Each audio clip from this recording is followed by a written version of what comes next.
အားလုံးပဲမင်္ဂလာပါ Messi Football မြန်မာ page နဲ့ပြန် channel နဲ့ကြိုဆိုလိုက်ပါကျွန်တော်ဒီနေ့တင်ဆက်ပေးချင်တာတော့ကျွန်တော်တို့ Fulham အသင်းနဲ့ Man City အသင်းတို့ရဲ့ပွဲပြီးသုံးသက်ချက်လေးပဲဖြစ်ပါတယ်ဟုတ်ကဲ့ Fulham အသင်းနဲ့ Man City အသင်းကိုကြည့်ရမယ်ဆိုလို့ရှိရင် 4-5 နဲ့ပြီးသွားတယ်ဂိုးတွေအများကြီးသွင်းပြီးတော့9 ဂိုးကြီးသွင်းတော့တယ် 4-5 နဲ့ပြီးသွားတယ်ဒီပွဲမှာကြည့်ရမယ်ဆိုလို့ရှိရင် Man City ကပထမပိုင်းမှာမဆိုးဘူးကောင်းတယ်အခွင့်အရေးတွေလည်းအသုံးချနိုင်တယ်ဒုတိယပိုင်းအစပိုင်းမှာထပ်ပြီးရတဲ့အခွင့်အရေးတွေလည်းပြန်ပြီးတော့အသုံးချနိုင်ခဲ့တယ်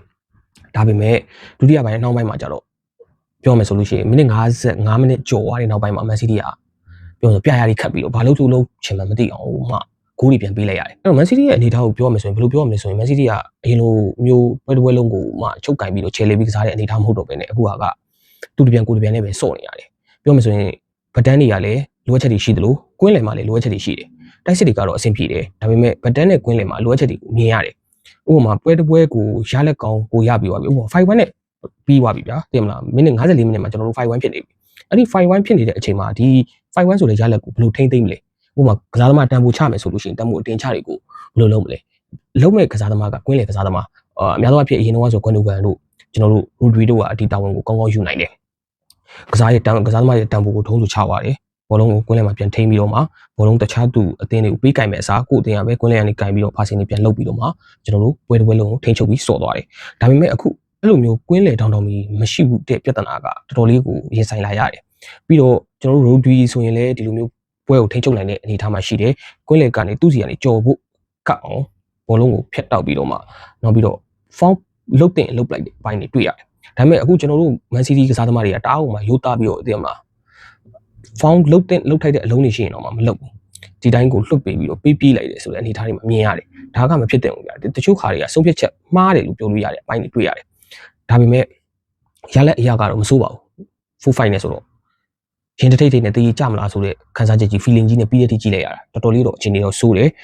Man City အနေနဲ့ဒီခြေစမ်းတိုင်းတာဆက်သွားမယ်ဆိုလို့ရှိရင်ကျွန်တော်တို့ Premier League ရဖို့မလွယ်ဘူး Champions League ရဖို့မလွယ်ဘူး FA လည်းတူပဲကာရာဘောင်းလည်းတူပဲဒီနှစ်ခွက်ပြောက်သွားနိုင်တယ်ဒီခြေစွမ်းနဲ့ဆိုရင်ဒါပေမဲ့ဂွာဒီလာအနေနဲ့ဒါကိုပြင်မယ်လို့လည်းမြင်မိတယ်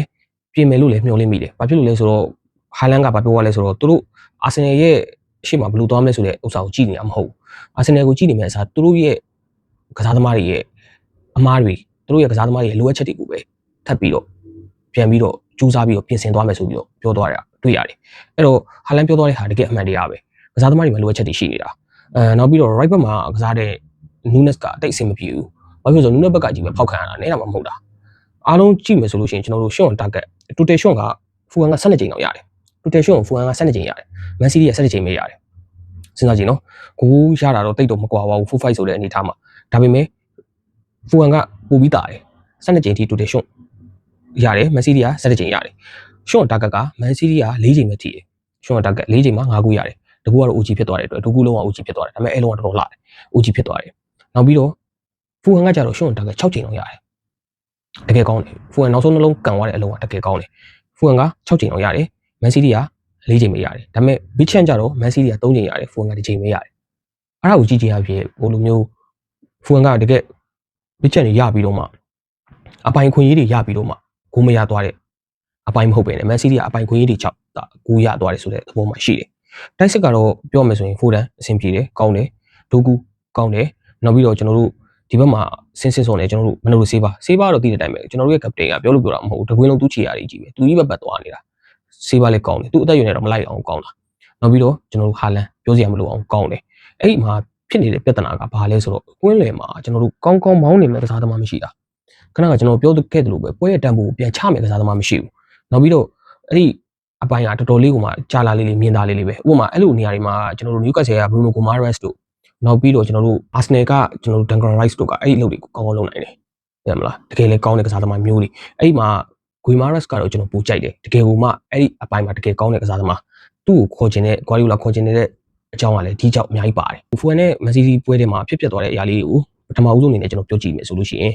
Fulham ထိုးပေးလိုက်တယ်လို့အဲ့ဒီလုံးကကျွန်တော်တို့ Haaland နဲ့ကိုသမားနဲ့ပဲကြံတော့တယ်အဲ့ဒီလုံးကဂုံးဝင်တော့အဲ့ဒါကကျွန်တော်တို့ပြောမယ်ဆိုရင်အခွင့်အရေးရတဲ့ဟာကအသုံးမချနိုင်ဘူးအမှန်တိုင်းပြောမယ်ဆိုရင်ဒီတိတိလေးတွေကဒါငါတို့9ခုတောင်တွင်းတာပဲဒါပြောစရာမလိုမဟုတ်ဘူး။ဘာကြောင့်လဲဆိုတော့ဒီ9ခုတွင်းတာမှန်တယ်။ဒါပေမဲ့4ခုပြန်ပေးရတာရှိတယ်။အဲ့ဒါကဒါဖူဟမ်မို့လို့ကျွန်တော်တို့တခြားအသင်းဆိုရှုံးသွားပြီ။ဒီချီနေရလေရှုံးသွားပြီ။နောက်ပြီးတော့ဒီလိုမျိုးရတဲ့ chance က ဂိုးအဖြစ်မပြောင်းနိုင်တဲ့ဟာကအဲ့ဒါပြဿနာရှိတယ်ဘာမှပြဿနာရှိလဲဆိုတော့တကယ်အသေးကြီးတွေနဲ့တွေ့ရင်ပြဿနာရှိတယ်နင်လားငါလားကန်တဲ့နေရာမှာ chance တွေအများကြီးမရဘူးအဲ့ဒါပြဿနာရှိတယ်အဲ့ဒါအဓိကပြဿနာနောက်ပြီးတော့ဖူဟန်က Smith တို့ကန်တဲ့အလုံးဆိုရင်တကယ်ကူမှသူ့ရဲ့ position ပြတ်သွားလို့ Smith တို့ကိုထိုးပေးလိုက်တဲ့အလုံးကသူ့စီမှာ position ပြတ်သွားလို့မပြတ်သွားဘူးဆိုအဲဂိုးကြီးအစောစီးမန်စီးကပြောမယ်ဆိုတေးတောင်ကျသွားနိုင်တယ်ကျွန်တော်မြင်နေရဟာစော့နေရပုံမလာဘူးဒါပေမဲ့ဟိုးဆိုကောက်တွင်သွားတာ 5-1 ဖြစ်သွားတော့ဟာဘာလဲပေါ့ကောင်းတာပေါ့မဆိုးဘူးပေါ့ဒါပေမဲ့ပြန်ပြီးတော့ 4-5 ပြန်ဖြစ်သွားတယ်ဒါကြီးကဗျာတော်တော်အခြေအနေဆိုးတယ်နောက်ဆုံးမိနစ်ထိကိုမနေကြံခံပြီးစော့နေရသူကနီကိုအိုရိုင်လီကသူဆွဲထွက်လာပြီးသူ့စီကိုရောက်တဲ့အပေါ်လုံးတန်းကန်လိုက်ရမယ်ဟာဗျာဥပမာတကယ်တမ်းဆိုရင်ဝိုင်းရင်နောက်ခံကစားသမားဆိုလို့ရှိရင်ဂိုးလဲတွင်းတက်တဲ့ကစားသမားမျိုးတွေဆိုလို့ရှိရင်ဘာလုပ်လဲဆိုတော့အဲ့လိုနေရာတွေမှာပြန်ပြီးခင်းပေးဖို့အတွက်မစင်စားဘူးဒုံးဆိုကန်ပလိုက်ပြီဘာလို့လဲဂိုးသမားနဲ့သူက area box ထဲမှာဗျာဒုံးဆိုကောက်ကန်အဲလုံးကပြောမယ်ဆိုလို့ရှိရင်အနည်းဆုံးတော့ဂိုးသမားကြီးပြန်ရှမ်းလိုက်ရင်ဒီဘက်မှာကျွန်တော်တို့အသင်းသားကြီးရှင်ပြန်ပိတ်လို့ရတယ်အဲ့ဒီအပိုင်းတွေရှိတယ်ဒူကူချပြလိုက်တဲ့အလုံးကတကယ်ကောင်းတယ်ဟာလန်စီကိုကွက်တီရောက်သွားတဲ့အလုံးကလေတကယ်ကောင်းတယ်ကျွန်တော်ဖိုရန်ပိတ်တာတော်သေးတယ်ဖိုရန်နဲ့ထိမှဆိုရင်တော့အဲလုံးကမဝင်ဘူးဟာလန်စီကိုတန်းရောက်သွားတဲ့အတွက်ဟာလန်ပိတ်လိုက်တာဂိုးရတယ်အဲ့ဒီဂိုးပြီးတော့မကြဘူးကျွန်တော်တို့မန်စီးတီးတင်ဘာဖြစ်လဲဆိုတော့စမစ်ရိုးကိုပြီးလိုက်ရတဲ့အလုံးအဲ့တော့ကဒီကောင် position မှန်တယ်အဲ့ဒါကိုဒိုနာရူမကဲလို့ဒိုနာရူမမ safe ဘူးဆိုရင်ရှင်အဲလုံးကဂိုးတယ်သိတယ်မလားမီလီဘောကန်တာဒိုနာရူမကောင်းလို့ဒိုနာရူမကောင်းတော့အဲလုံးပြန်ထွက်လာလို့နောက်မဆိုရင်ကျွန်တော်တို့မလွယ်ဘူးအဲ့မှလည်းမချောင်းတို့1 0နဲ့နိုင်နေတဲ့အချိန်မှာပြီးလဲပြီးတော့ကျွန်တော်တို့ဘတ်တန်ကရှေ့ကီစဖြစ်လာပြီတဲ့တော့မပေါက်လာပြီအဲ့မှာစမစ်ရိုးလို့ပါလို့ပေးရတဲ့အလုံးလေးဆိုလို့ရှိရင်ဒါစပြီးပေါက်လာဒီလုံးဥစ္စာတွေကမဖြစ်တဲ့ကိစ္စတွေနောက်ပြီးတော့ဒီ rider ရောက်သွားတဲ့အလုံး rider ရောက်သွားတဲ့အလုံးဟာလန်ကောင်းလို့ဟာလန်က hold up play ကောင်းတော့ဟာလန်စီကိုရောက်လာတဲ့အချိန်မှာဟာလန်တစ်ချက်ထိပြီးတော့ဒီဘက်ကိုပြန်ပြီးတာသီးရှော့ပြီးလိုက်တာ rider လွတ်သွားလွတ်သွားအောင် rider ကောက်မလိုက်တယ် rider မလိုက်တဲ့အလုံးကတကယ်တမ်းပြောမယ်ဆိုတကယ်ကောင်းတယ်တကယ်ကိုသွင်းတက်တဲ့ကောင်လေးလုတ်တဲ့အနေထားကိုလုတ်သွားတာတကယ်မိုက်တယ်အဲ့ဒါလိုမျိုးလုတ်ရမယ်စာပီညိုကဘာလုပ်လဲဆိုတော့ဒီဘက်ကိုပြန်ခောက်ပြီးတော့ဟာလန်စီထိုးပေးဖို့လုပ်တယ်ဘလို့ကွာဒီကောင်ဘရာဇီးသားနဲ့မဘလို့ဥကောင်မပါဘဲနဲ့ဘောလုံးကန်နေတဲ့ကောင်ကမသိဘူးကွာဟာဒီကောင်ဂျီနိုဝါမှာတော့တကယ်ကောင်းခဲ့ပြီးတော့မှမန်စီးတီးရောက်မှဆဲနေရတယ်ဒီကောင်အဆင်မပြေဘူးကွာစတာလင်ထက်ဆိုးတယ်စတာလင်တော့မှအဲ့လိုမဟုတ်စတာလင်ဖြုံးတီးတယ်မဖြုံးတီးဘူးမပြောဖြုံးတီးတယ်ဒါပေမဲ့စတာလင်ကကောင်းပိုင်တဲ့လုံတွေတူသွင်းတဲ့အလုံတွေအများကြီးပဲဟာဒီကောင်ကြီးကွာပြောမယ်ဆိုရင်ဖះမက်လို့ကိုရတာအလုံးမှာဖွတ်ထွက်မှာတောင်ပုံမှန်တည်တယ်ဆိုတဲ့သဘောဖြစ်ဘာထားလဲကွာဘာထားလဲဘာတွေလေလုတ်တဲ့ပုံစံတွေကတစ်စက်ကူမှမကြတာကွာဒီစာပင်းမျိုးတစ်ကောင်ဖိုရန်ကန်ဝါရဲ့လုံကလည်းတကယ် quality အလုံးပဲဘာဖြစ်လို့လဲဆိုဖိုရန်အဲ့လိုမျိုးပဲကန်နေကြဖိုရန်ကန်ဝါရဲ့အလုံးကတကယ် quality ကောင်းတဲ့အလုံးနောက်ပြီးတော့ကျွန်တော်တို့ဒီဒူကူကန်တဲ့အလုံးဒုတိယဖိုရန်နောက်တစ်လုံးထည့်ရတယ်ဖိုရန်နောက်တစ်လုံးထည့်ရတဲ့အလုံးကကြတော့ကျွန်တော်တို့ဒီဟာလန်နဲ့ deflect ဖြစ်ပြီးတော့ဖိုရန်စီကိုရောက်သွားတယ်ဖိုရန်ပိတ်သွင်းသွားလိုက်တယ်ဒါကကျွန်တော်တို့၄လုံးမြောက်၅လုံးမြောက်ကြတော့ကျွန်တော်တို့ဒီ၅လုံးမြောက်မတိုင်ခင်မှာဒီစမစ်ရိုးခေါင်းတိုက်သွားတယ်ပထမပိုင်းပြီးကန်ဒီမှာခေါင်းတိုက်သွားတဲ့အလုံးကတကယ်ကောင်းတယ်နော်လေးပုံမှာတိုက်သွားတာတော်တော်လှတယ်အဲ့လုံးလည်းလှတယ်ဘောလုံးတွင်းသွားတဲ့ဂိုးတွေကတော့လှတယ်အသိရမလားဟိုဘက်ဒီဘက်လှဒူကူလုံးကကျွန်တော် deflect ဖြစ်သွားတယ်ဒူကူလုံးက deflect ဖြစ်သွားတဲ့ဟာကဘတ်တန်နဲ့ထိသွားတဲ့အတွက် OG ဖြစ်သွားတယ်အဲ့တော့ကျွန်တော်တို့ 5-1 ဖြစ်သွားတယ်ရှော့တာကန်၄ချိန်ထိတယ်ဂိုးပေါက်၄ချိန်တဲ့ကန်တယ်အဲ့၄ချိန်မှာ၅ဂိုးရတယ်တကူကတော့ OG ရောက်အဲ့တော့ကျွန်တော်တို့ဒီဖူဟန်က6ချိန်တော့ရတယ်6ချိန်ကအဲ့ဒါဒုတိယပိုင်းမှာရတာပထမပိုင်းဖူဟန်တိတ်ပြီးဘာမှလုပ်လို့မရဘူးဖူဟန်ပထမပိုင်း2ချိန်လားမသိရတယ်ဒါပေမဲ့ဒီဒုတိယပိုင်းရတဲ့၄ချိန်ရှော့တာကန်၄ချိန်တက်ဂိုးပေါက်တဲ့၄ချိန်မှာ3လုံးဂိုးအဖြစ်ပြောင်းသွားတယ်ဒါကစိုးရင်စရာရှိတယ်နော်မန်စီးတီးဒီလိုမျိုးဟာတွေမှာ block မလုပ်နိုင်ဘူးဆိုရင်စိုးရင်စရာရှိတယ်ပြန်ရှန်လာတဲ့အလုံးတွေပါလက်ခံနေဘာမှဖြုတ်ဒါပေမဲ့တောင်ပန်းမှာပေါက်နေတဲ့ဆိုနီကိုအိုရိုင်လီလက်ဘက်ကအဲ့လောက်မပေါက်ပဲနဲ့ကျွန်တော်တို့ right back ဖြစ်တဲ့နူးနက်ဘက်ကတော်တော်ပေါက်တာနူးနက်ကနောက်ပြီးမနိုင်ဘူးမထိန်နိုင်ဘူးသူ့ကြော်ရတာလေဘာတွေကကော်နီတော့ကပြောမယ်ဆိုရင်တားအောင်မှလှုပ်လို့ကန်လို့ကောင်းတယ်နေရာကြီးပြောမယ်ဆိုအဲ့ဒါကိုနီးပြမာကိုဆေးပါလည်းတွေ့သွားတယ်ဖြစ်မယ်ကစားသမားကိုလှမ်းမာပြီးအဲ့ဘက်ကပဲဖောက်တော့တာထောက်လျှောက်ကန်ကောင်းလို့ကျွန်တော်တို့နောက်ဆုံးမိနစ်အပိုင်းမှာအထိကိုကပြီးကန်ကနီးဖြစ်တာဟိုမှာလူကျွန်းတဲ့ပေါ်တွေပါလူမကျွန်းဆိုရင်ကျွန်တော်လည်းကြည့်နေလူကကျွန်းနေနေတခုမှမရှိဘူးလူလည်းမကျွန်းဘူးကန်သွားတဲ့အလုံးတွေလည်းကောင်းတယ်ချပြီးတဲ့အလုံးတွေလည်းကောင်းတယ်တကယ်ကိုကောင်းတဲ့အလုံးတွေဖူဟန်ရသွားတဲ့အလုံးတွေရပြီဗျာချီကွေးစီကန်သွားတဲ့အလုံးနှလုံးချီကွေးစီကန်သွားတဲ့အလုံးနှလုံးလုံးကပြောမယ်ဆိုရင်အရှိမရှုပ်ချက်ခတ်နေတယ်အဲ့ဒါကိုဖြတ်ကန်တာအားနဲ့ဒါပေမဲ့တယောက်မှ block